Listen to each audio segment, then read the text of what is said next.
Florida's 4-0 against Tennessee under Urban Meyer, and now the Gators get their long-awaited shot at Lane Kiffin. Hey, how are you, folks? Jason Horowitz, glad to be with you here on CBSSports.com. Welcome to the College Football Preview Show presented by Tyson Anytizers. It's the Vols at #1 Florida. Let's bring in CBS Sports' Spencer Tillman to break this down. And Spencer, all the drama this offseason, the allegations of cheating, we're going to sing Rocky Top there in Gainesville.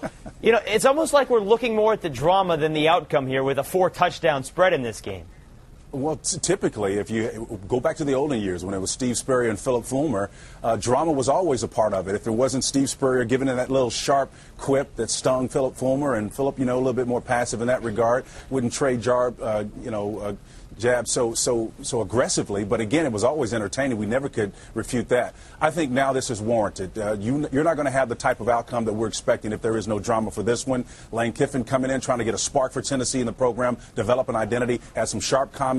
And again, Florida didn't cheat in the end. And I think that you're going to see the Florida outfit really exact a measure of revenge in this one in the Swamp. Spence, we've seen them beat up on Charleston Southern by 59. We saw them beat up on Troy by 50. What is this one going to resemble? Is this going to resemble one of those? Well, this is what you should do. You should come out with a Twitter question, and it should be, which one of the first 3 games Florida plays will most resemble a tune-up? And that includes Tennessee, the third one, and those 2 teams you just mentioned. Some people think that it's going to be a blowout. I can tell you this much, that Urban Meyer will not put his foot on the brake in this one offensively. He has every motive to do it. I think they're a better team, and I think when we've seen the play or the lack of stellar performance, at least in this last game from Jonathan Crompton, the quarterback for Tennessee, he is exploitable. And so you're going to see them really run roughshod through this defense, which Monty Kiffin is known for being able to stop teams. But again, you look at his pedigree, he's more of a Tampa 2 type guy. That does not jive particularly well with the spread system, so we'll see. Well, on that note, though, Spence, this Tennessee defense is right where it was last year. Last year it finished 3rd in the nation in total D. Again this year. They didn't lose that UCLA game because of the defense. And let's be honest, they didn't lose that Florida game last year, 36, because of the defense either. I mean, you had special teams touchdown, all the turnovers by the offense. This defense has to be the reasons they stay in this game.